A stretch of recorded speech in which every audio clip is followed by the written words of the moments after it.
Good evening. Is it working? Good evening. It's working fine. Wonderful. But Okay, anyway, yeah, well, it's great to speak to you again. I know we always struggle with the time zones and the differences. It's yeah. two sides of the world, right? Yeah, it doesn't help that I'm down here in Australia in Melbourne and you are all the way up in North Carolina. How long has it been since Hurricane Helene? Has it been a month or Oh, it's more than a month. It's about yeah, 6 weeks. 6 weeks? Oh my goodness, and still Yeah, and still it's struggling. Well, still then without further ado, I've got some drawers here, so get cracking. well. I mean, just a first thing. I think before we started dive into the games, just a sad note. Andre Watson. I think, in my opinion, the best referee ever to ref the game. Still the only referee to uh, officiate two World Cup finals. His wife passed away suddenly this week. Oh, They're personal friends of mine, so I just want to give a shout out to the family. Our thoughts are with you guys, and I know the rugby community will think of you in this time. So just wanted to get that out the way. Uh, and then the first game of the weekend, actually tomorrow night, I think will be the biggest game of the weekend when you look at the rankings, right? So number one ranked Ireland is playing number three ranked New Zealand at the Aviva Stadium. I think kickoff's oh, 8 it's gonna 8 be good. p.m. So it's going to be Gonna a be really nice evening game. The Irish will be drunk with Guineas by the time the kickoff happens. They'll be in full voice. And the World Cup quarterfinal that they played last year was one of the top 10 rugby games that's ever been played. It was one of the best games I've ever seen until the next day when we played France in the quarterfinal. Ireland have beaten New Zealand, I think, like five out of the last eight times. So this is going to be a great match. I mean, when we played them in South Africa earlier in the year, that was an incredible series. We won the first game, and Ireland came back with a few drop goals in the end and beat us at home in South Africa. In the second game, they are ranked number one, and I know a lot of South Africans joke about this, and it's a contentious issue. Why are they ranked number one?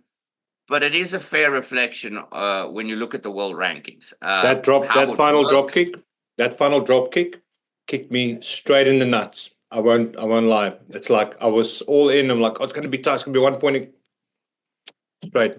I'm still And by hit. a red-headed Soti, we love them, the Mm, Gingers, but they shouldn't come to bloody South Africa and beat us.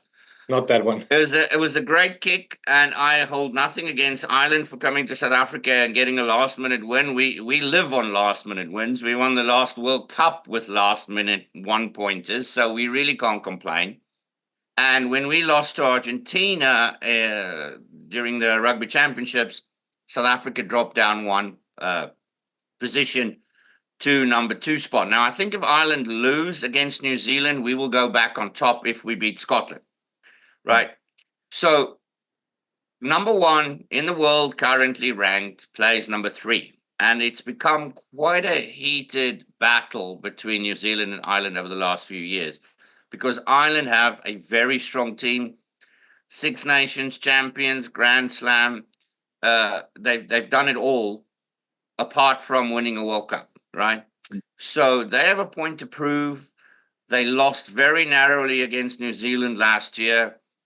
So this is kind of a grudge match, and there will be an incredible amount of world class players on display tomorrow night. So that's a fantastic kickoff for the weekend. I mean, there's a few generational talents that play for Ireland. I think Jamison Gibson Park, their number nine, is the best nine that Ireland have ever had. They have a very strong midfield with Ringrose and Bundiaki, and they have forwards. For me, the main matchup has got to be Kalen Doris versus Mm, Artie mm. Savia. And if I had to pick one of those two at the moment, I would pick Kalen Doris, even though Artie is World Player of the Year for last year. Kalen Doris was phenomenal in South Africa, and in South Africa, against South Africa, Kalen Doris was one of the best players on the pitch. And that's going to be an incredible matchup. I think the set piece is going to be quite even. The packs of forwards are evenly matched. And I think Ireland have a very slick, well organized back line. And for me, if I had to put money on it, I would go Ireland. I think the reason is Damien McKenzie is at number 10 again for the All Blacks.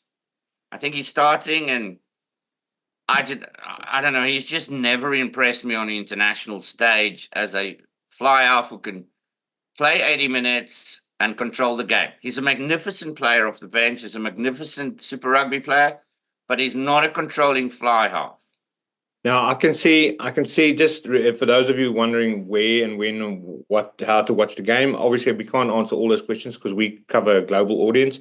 But as far as New Zealand time is concerned, I think 9:30 is kickoff.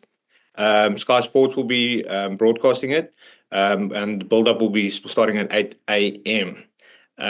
Now, American time, Walter, do you know more or less when that time would be?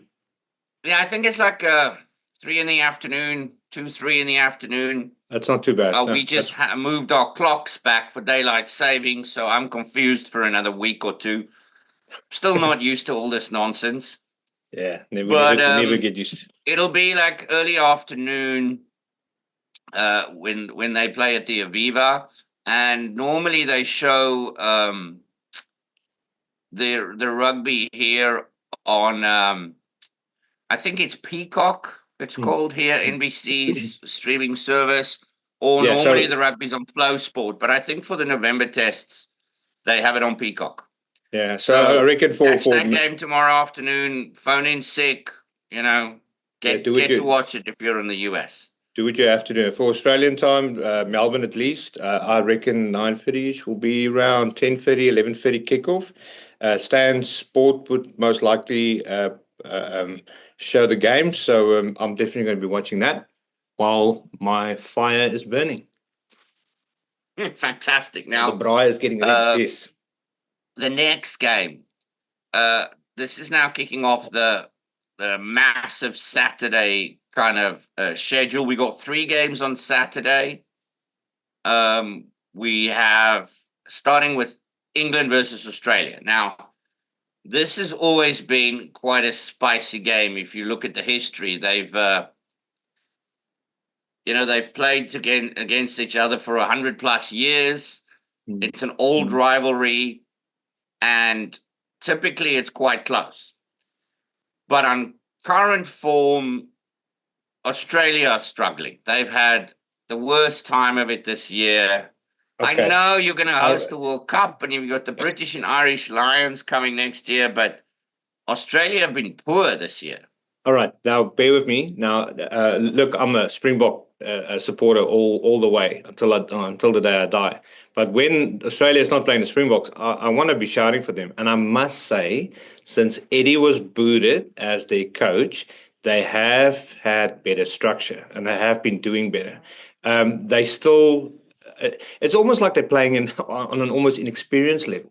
But I reckon give him enough time, give him enough motivation and support, they will get back up there. So I'm really curious to see how this England game is going to be playing out. But bearing in mind, the World Cup was just the other day and England was doing really well. Well, that's right. And Australia had a horror show of a World Cup.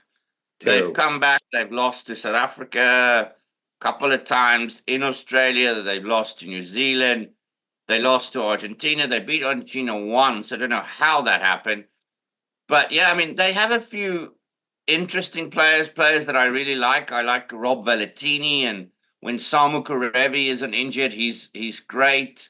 Um, and they have Mariko Corabetti, really good players. I like some of the new kind of loose forwards, McWright. These guys are really good players that can become world class. But at the moment, they don't have the self-belief. They don't have the depth. And actually, I think England have a very strong team. Not just because they made the World Cup semi-final and very nearly beat South Africa Mm. at their own game, a physical game, a kicking game, a tactical game. They very nearly beat us in the semi-final because they have a fantastic team. I think with the English Premiership losing a couple of teams, it's really consolidated their depth and they're becoming closer to a South African structure where there's really only five really strong provincial teams Mm. and then a few other bits and pieces, loose ends, but they're really the Griquas and the Pumas are only really feeder clubs for the larger unions, and they only can really play in the Currie Cup, right? But nothing Now, much in terms of that. So I think the English teams, having lost a few clubs, they've consolidated their strength, and now they all these local kind of teams in England, Premiership teams, are much stronger, and that has fed into this very strong national team. I don't see Australia beating England. It would be a huge upset, and I would predict with home ground advantage, England by 15. all right. Well, let me. I'm trying to look up. I think I've got some times here, but I first want to know. We have been seeing that the coaches are moving in on those experienced players. That's sort of pushing mid and late 30s. They've been substituting them more and more with younger players. Has England been doing the same? Because I have honestly not kept up with their players. Are we going to see any fresh blood in this weekend's game that we are not currently sure about performance? Well, Fayo Boboso, their wing, is quite a young, very dynamic winger. They've been giving him a lot of chances, but I think with Steve Borthwick as the coach, he's a very much more conservative coach. He wants to see you perform in the English Premiership for 3, 4 years, unless Mm. you're an exceptional talent like Fayo Boboso. But I mean, he's going to go with his experienced players.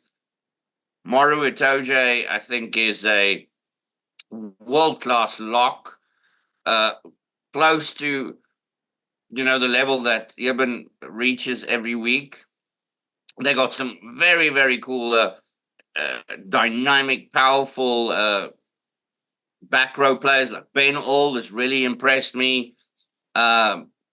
Cunningham Smith is a massive unit at number 6, or kind of open or blindside flanker that we would call it. So Mm. they have gone for more of the tried and true players. Um, the only one is the baby face. I forgot his name now. Is it Baxter or whatever? The No. prop. He looks like he's about 10.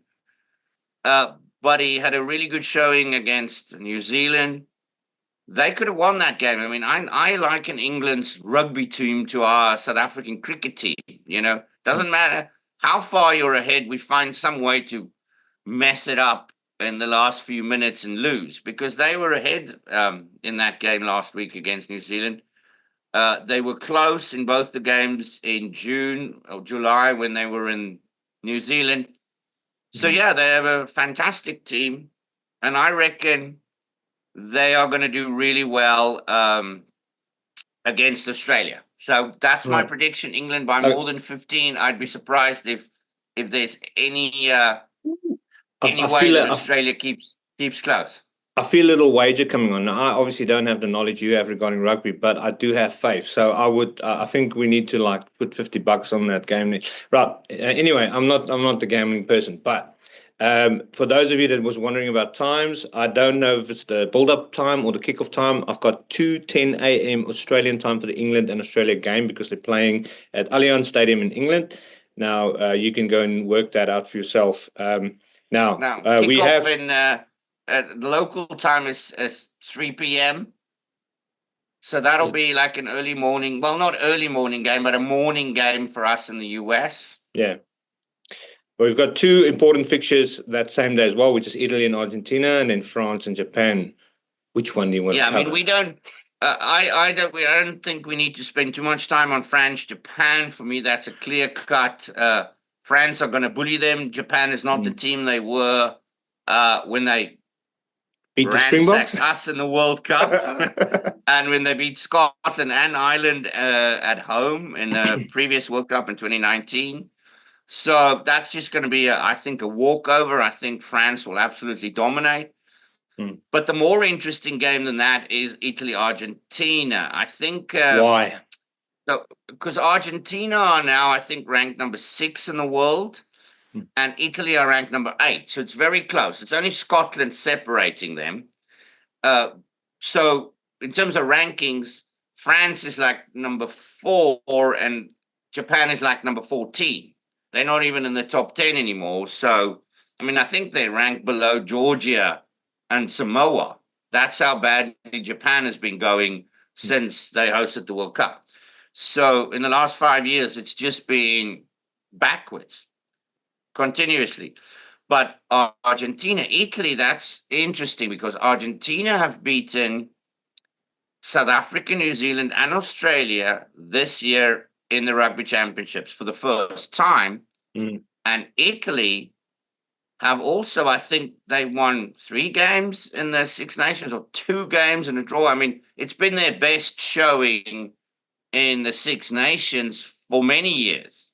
Like, so Italy have really good players. I mean, Capuzzo, that little pocket rocket they have at the back, is one of my favorite players. He's like Cheslin Colby without the scrum cap, right?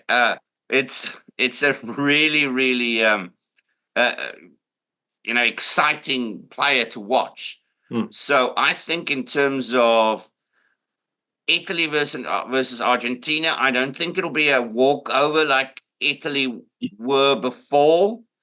I still rank and rate Argentina for the win.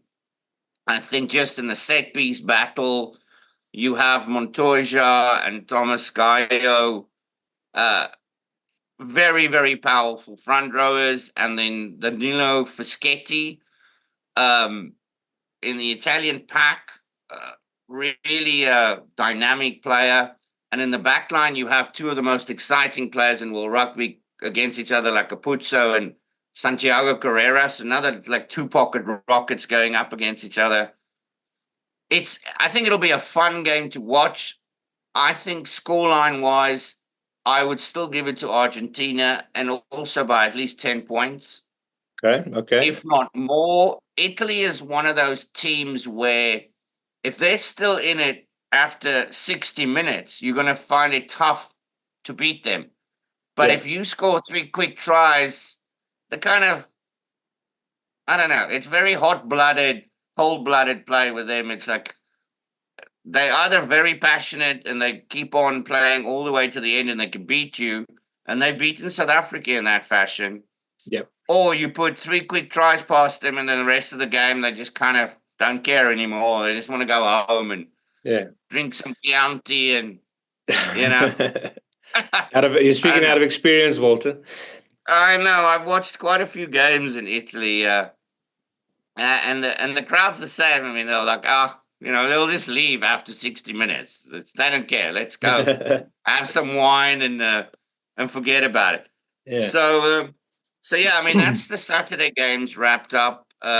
It's going to be I want to just Australia, then it's France, Japan, and then the last game is no. It's Italy, Argentina first, and then France and Japan to end it off. Now, so as far as Italy is concerned, I think build-up starts at 20 to 5 local Australian time, which I think is my time. But if you go on world.rugby, you can it'll convert those time zones for your time zone. And then France and Japan, obviously the last game, it's going to be a bully, like you said. Did France make any considerable changes in their squad since the World Cup? Yeah, I mean, they are building squad depth in the similar vein to what Rassi is doing. They sent a whole kind of new young blood team to Argentina when they toured there. This is a different team again. So, yeah, they're trying to build squad depth. And I think, I mean, France is going to be a dominant force in world rugby for the next few years. If you look at their junior teams, the Junior World Cup, I mean, they have got a lot of great players coming. They've got a whole assembly line of great talent, very similar to South Africa and Ireland in that respect. So yeah, I mean they can easily pick from 45 players pool in the top 14 that is incredibly talented. And the big advantage that France have, they have the most money in world rugby. So all the top players come there. They keep all their players. People from France don't go play in England or Japan. They make enough money in France Yeah. without the It's salary caps. So yeah. France are just going to be a dominant force. They're not going to be this up and down roller coaster team where you don't know which French team shows up. No, they've gained consistency by really grooming world class talent. So yeah, Yeah. I believe that's going to be a route. And then Wales v Fiji is very interesting. I think Wales haven't won a game this whole year, and they've got Warren Gatland back because their Yeah. previous coach they sacked, Yeah. and so they're back to Warren Gatland, who was phenomenal with Wales when they won Mm. Grand Slams and beat South Africa a few times, even in South Africa. And I think they're going to struggle against Fiji because Fiji last week they were poor, but they couldn't pick all their top players. Like um, if you think Joshua Tuisova is coming back in the team, the center Waya Salevu, I can't even pronounce his name. Um, these are world class players coming back this week because last week was outside the international window, so they couldn't Mm. play. Okay, against Scotland this week, they've got all those stars back, and let me tell you, Joshua Tuisova will make an impact in any team. He's like a dump truck running at you. Now, Walter, you've obviously been to Fiji last year during the World Cup. You saw Yes. behind the scenes how they live, how they're practicing, what their building blocks are made of. I mean, can you tell us a bit more about them as a culture as well? Yeah, I mean, I went to visit all the islands, Tonga, Samoa, Fiji, all the rugby playing islands, even Papua New Guinea last year, to go and see what the infrastructure is like, rugby at grassroots. I mean, they have a small player pool, Hmm. but they don't have small players. I mean, I don't know what they're feeding people there, but it's double the portion anywhere else. I mean, they grow monsters out there. Yeah. I met with the coaches for several provincial teams, went to practices.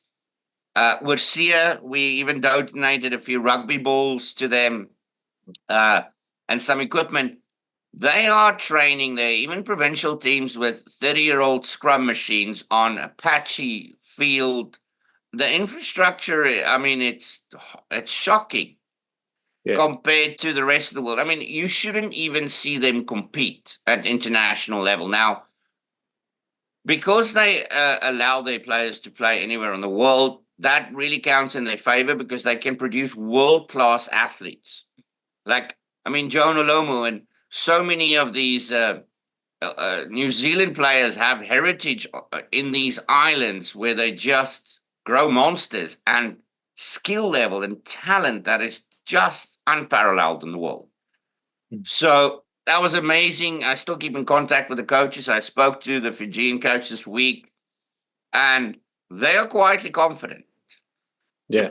I reckon they can put one over Wales. Wales haven't won a game this year.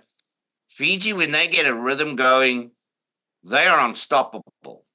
Yeah, Right. unfortunately, I can't watch that game and the South African game. I'm gonna have to choose.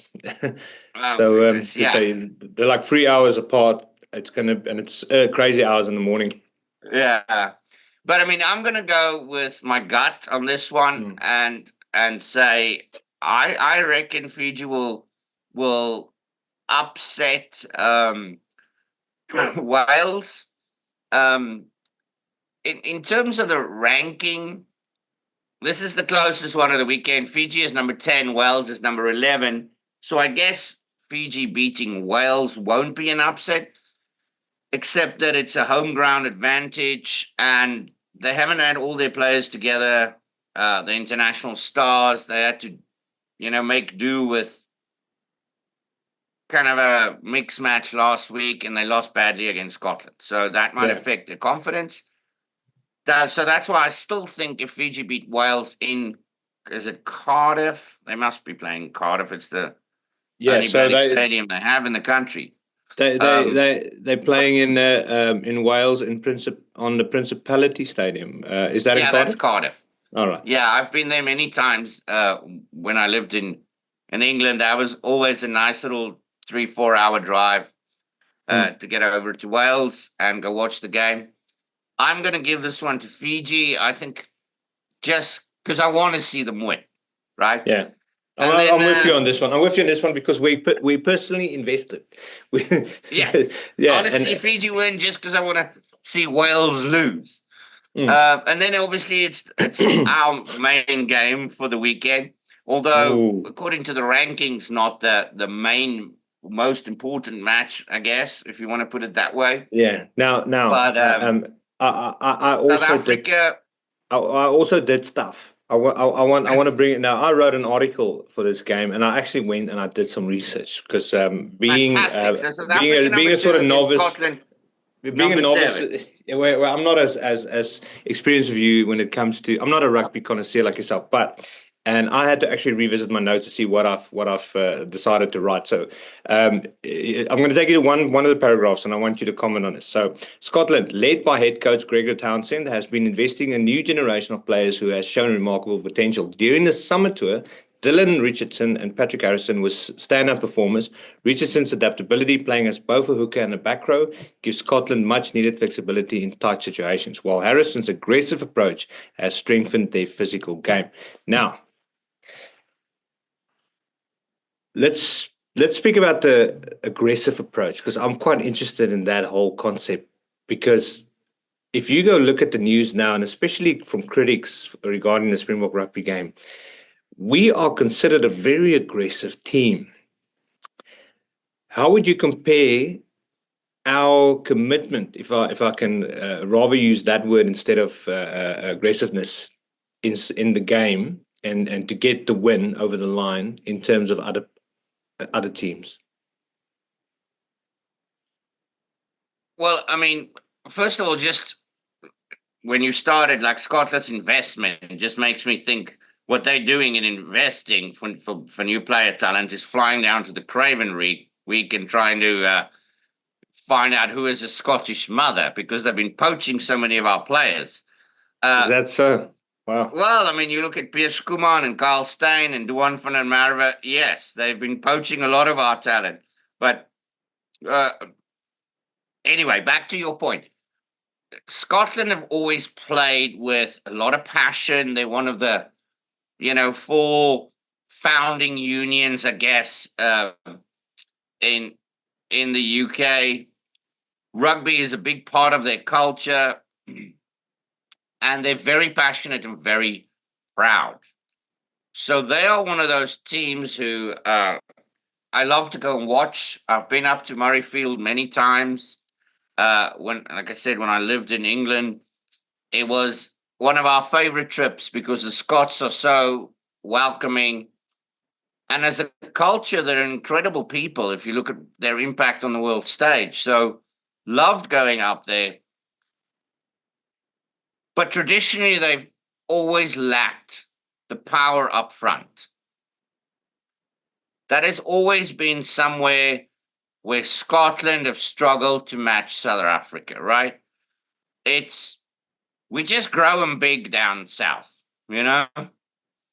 And it's probably with the Dutch heritage. The Dutch are the tallest nation in the world, even taller than the Masai Mara in Kenya.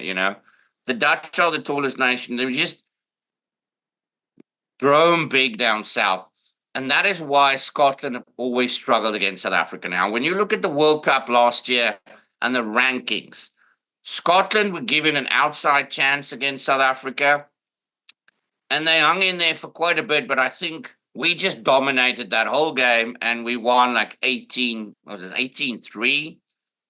And Scotland have never made a World Cup final. Uh, I think maybe they made a semi-final once, but a quarterfinal a few times. They're ranked number 7 in the world, and that's kind of where they always are. They'll go up and down. They'll beat France this year. They'll beat England this year, but God knows when's the last time they had a Grand Slam in the Six Nations. So they're not even competitive in their own home nation, own competition. I mean, you could be brutally honest and say South Africa is not even competitive in our home competition in the rugby championships. New Zealand have dominated that for God knows decades, right? Winning like 25 of the last 30 or something stupid like that. But we're always competitive or very close to it. Scotland, most of the time, if they have a great team, they'll be coming second or third. If they have a poor team, they're coming last. Yeah. And that's just the reality of Scottish rugby. There'll always be those other guys who show up and we love them and they're a great culture, but it's a tiny country. They're not even a country. They're just part of the United Kingdom. Great heritage. Love them. Love them. Love the Scots. Go get your independence. I don't care, but great culture, but you have to have the reality check that a nation with a player pool that small, they've only got 2 teams in the URC, and yes, they are. One of them is the current champions, Glasgow. That's about the amount of teams that they can push out in the field. 2 teams, Edinburgh and Glasgow. That's it. That's so tiny. I mean, they're the size of the Free State. And if we only had the Free State, we still have a cracking team, but you're not going to win World Cups. No. Right? No, I get it. So Scotland sitting at 7, between 5 and 10, that's kind of where they live. As a Scottish fan, you have to just live with that reality. You have a small player pool, you have a passionate rugby crowd. It's amazing when you beat England in the Kolkata Cup, and that's your life. You have to enjoy those small successes. Don't you think we're underestimating them just a little bit? No, I'm not talking about underestimating. I mean, Rassie will be well prepared for this weekend. We've sent a very strong team up north. There's no arrogance in what I'm saying. I'm looking at this purely from an analytical point of view, and even acknowledging their passion. Yeah, they have some great players. I think if I had to pick a fly half, I'd take Finn Russell over Marnie Libbok any day of the week. Finn Russell is world class. He's a little magician. They do have incredible talent. I think Hugh Jones and Tuipulotu are an excellent center partnership that can give us a hell of a lot of trouble. But you also have to be real here in the sense of, if you look at the analytics, they might play each other 10 times and South Africa will win 9.5 of those, statistically, right? So they would win 5 out of 100. Bounce of the ball, all those things have to go in your favor. So I'm going to give it to the Boks. Never an easy victory. They have got a good physical team. But you have to back the number 2 ranked team in the world versus the number 7 ranked team in the world. The bookies, and that's how I look at rugby in this sense. When you analyze it, you look at it like a bookie. If you had to put money on it and you're so inclined to bet your kid's college fund, where are you going to put it? Right? It's nothing against the Scots. I mean, I love him. I loved going up there and visited many times. I worked up in Scotland for years. It's just a great place to go. But they're always going to sit in rugby terms between that number 5 if they're doing great and that number 10 spot if they don't have a great team that year. So I appreciate the reality of it. I appreciate the relying on analytics and facts to support the argument, and I'm saying, look, the Boks is going to take this. I'm pretty sure they all felt the same way when playing Argentina for the first time, and yeah, they didn't take it.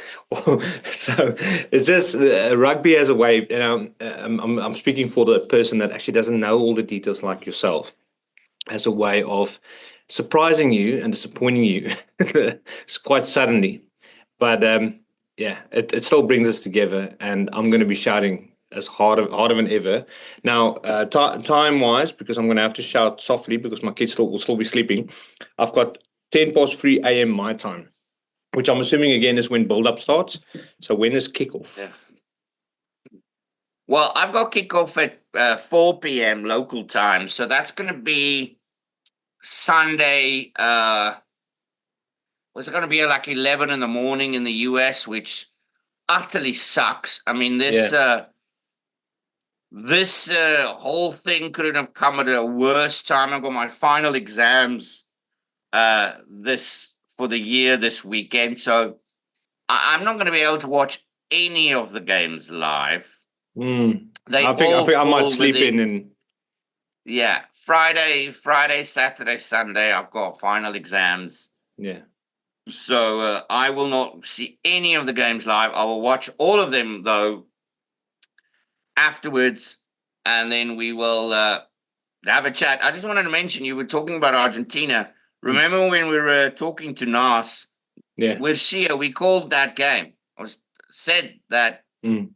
I remember. Australia, Argentina are going to beat us in that first test You in called it. Argentina. I was staying out of it, and yeah, I haven't heard of Nas since. So I No, might need to I check know, in. but okay, we'll speak to Kitsi on Monday, Yeah, and then enjoy your rugby. I'm gonna I go will and enjoy pack it. now and get ready for bed. I've got Yeah, exams, like I said, all week, and I've got to drive a few hours down the mountain. But I will catch up with you on Monday, and we will talk about everything that happened. yes, And I mean, it's great to look at rugby from an analytical point of view or stats. I run the stats on these things. That's my exam Saturday is my stats final, which is horrible. But in any case, the point is that's the beauty of rugby and life when you can analyze it to death, but it's because it's so surprising because there are Mhm. upsets. That's what makes sport so incredible and rugby even more so because that hard physicality, 15 players going at each other, you know, Yeah. absolutely passionately and physically and then having an upset, that's what makes the game so incredible. Now, I hope it doesn't happen this weekend, but if Oof. Scotland beats South Africa, they need to be playing at a 10 out of 10, and they must have, their top stars all scoring 8 out of 10, and we got to have the box at 6 or lower. But that happens. So Yeah. can't wait for the weekend, and I hope you enjoy the games and all the people from Oorsee enjoy it Yeah. too. Yeah, I reckon we turn the app green and gold for the weekend, and yeah, show our support, and we'll get this interview out there as well. We'll put it on YouTube, we'll put it on podcasts, and then yeah, we'll see what our users are saying. And if any of our users have any opinions on what we said in the interview, please drop them in the comments. Never, that doesn't matter if they're good or bad. We appreciate every single one of them. Walter, go and study. It's time. It's about time you become a big boy. Yeah, that's right. And then you'll have to call me Dr. Jackson going forward. Dr. Jackson. Oof, nice. I love it. Okay. Like, Cheers, mate. bye Bye. bye.